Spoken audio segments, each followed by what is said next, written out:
What's going on, guys? Bottom Bite back here, and today we're going to show you just how to use a bait caster. Everything you know, we'll go over all the settings, and you will know how to properly use a bait caster. Alright now guys, the first thing you want to do with your bait caster, for anybody that does not have a bait caster, let's say this is your first bait caster, you want to go ahead and drag and tighten it all the way to max. Now as you get better bait caster, you can back off of that, but I highly recommend that for your first time you go ahead and tighten that all the way down. Okay, so next guys, you got this tensioner here on the right side of your bait caster.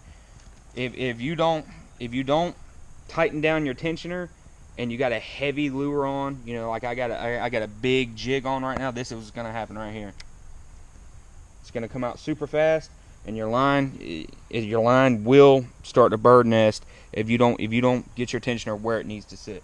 So what I'm going to do, I'm just going to click this back up, I'm going to reel it in, I'm going to sit here play with it for a second, see where I want it. You want it, see, it's still too fast. You want it to just, you want to be able to press the button and it slowly fall till it hits the ground without pulling any extra line out of your spool.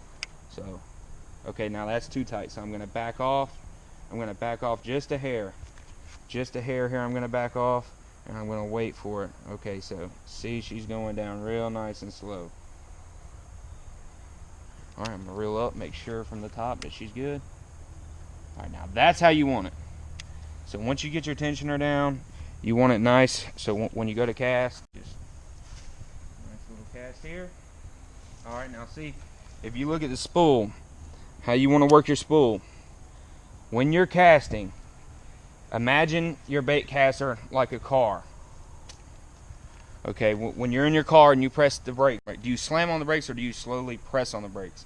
You need to keep that idea the same way as when you're fishing with a bait caster. So if I just take this and I slam on it, it's gonna yank my bait right back at me. So you want to make sure that when you go to cast, you just apply a little bit of pressure on your spool. And what that's going to do is that's going to prevent any kind of bird nesting from hits its apex in the air and it starts to decline. If your thumb is not on your spool, what'll happen is your spool will keep on spinning and it will just throw out your line. It's going to make a huge mess, and if you don't know how to get one untangled, you're going to have to take all your line off your reel, and it's going to be a big problem.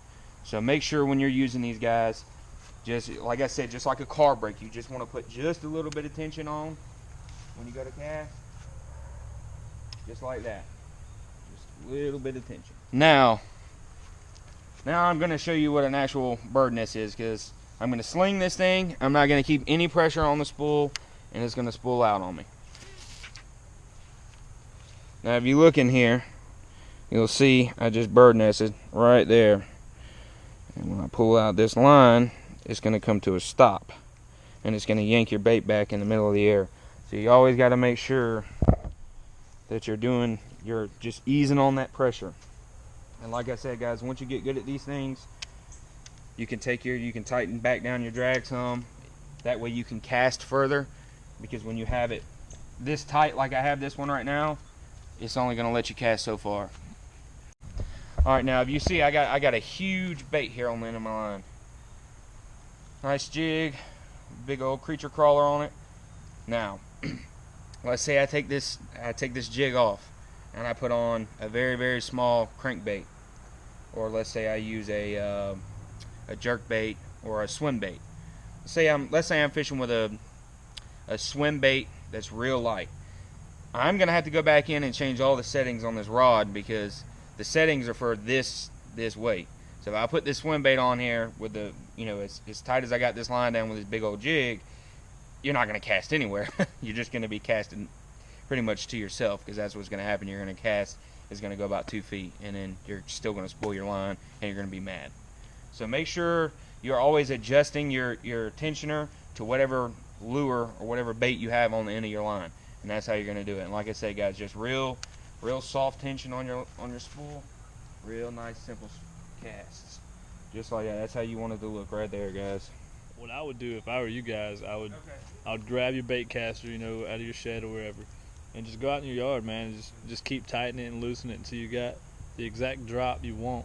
Because every time you cast that bait caster out there, you want to let it land wherever you're looking, wherever you see the fish. So just make sure you guys play with it, get it down, and then it shouldn't be a problem. And there you have it, guys. That's how you successfully use a bait caster. I showed you with my Mach 2. Another big tip is I would recommend beginners to spend $50 or $60 on a bait caster. Don't go out and get a nice $200 or $300 one right off the rip. Get you a cheaper one, learn how to use it, get good at using it, learn how to use it for different styles of fishing, whether you're using a crankbait or whether you're pitching a jig under a dock.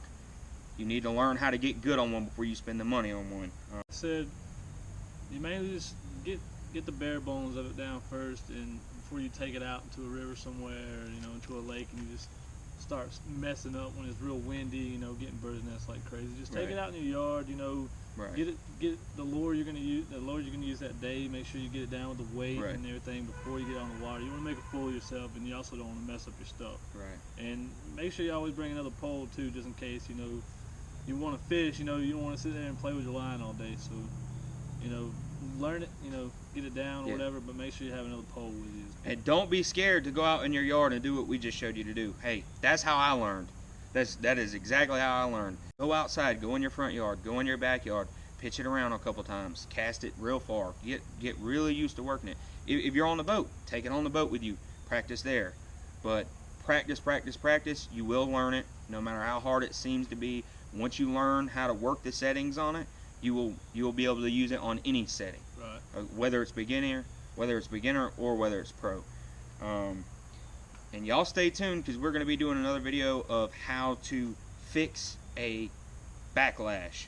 And we're talking about very bad backlashes. That'll be a separate video. If y'all want to see that video, give us 15 likes, and we'll shoot y'all that video. Make sure you guys subscribe, comment, like, do whatever you gotta do.